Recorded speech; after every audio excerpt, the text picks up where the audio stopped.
Magandang hapon po, late afternoon. Nag-prepare ako ng aming brunch today. Late brunch, early dinner. Ito po ang aking piniprepare.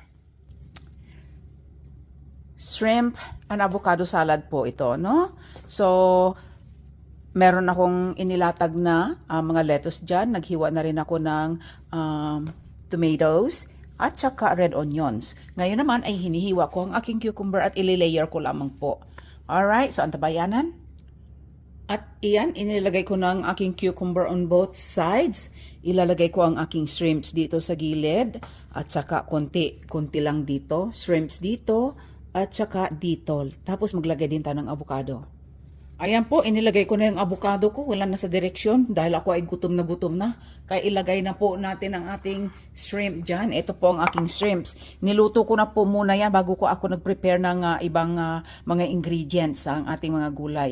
Niluto ko po ito na may season ng Cajun seasoning. Medyo mainit pa. Ayan. Lagay natin dyan.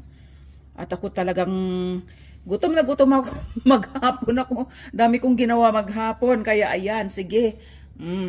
Lagay na natin lahat ng mga shrimps dyan. Ayan, wala nang maraming etchos. Natabunan ng ibang ingredients ng shrimps. Lagay na natin ang ating dressing dyan. Gumawa po ako ng cilantro and lemon dressing. Olive oil, salt and pepper lang po yan. Ayan. Yan, bago natin i-drizzle ito sa ating salad, haluin muna natin para yung iba pang ingredients dyan, yung salt ay mag-dissolve ng gusto. Nilagyan ko po ng konting sweetener yan. Monk fruit po aking ginagawang sweetener. So, ang ingredients ay lemon, 25%.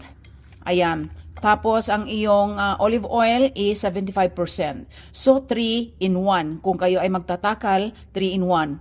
Alright? Tapos, nilagyan ko ng salt and pepper. Tsaka konting sweetener lang po. Kung ano gusto, kung anong available, sugar, brown sugar, white sugar, okay lang po. So, ayan. So, medyo habang piniprepare ko yung aking mga vegetable, ito ay medyo nakababad na ng konti para yung salt and sweetener ko ay mag-dissolve na po ng gusto dyan sa ating sa salad dressing na base, which is lemon and oil, no? So, i-drizzle natin yan. Gagamit ako ng medyo malaking panandok para mabilisan ng ma-drizzle ito sa ating salad. Ayan. Di ba?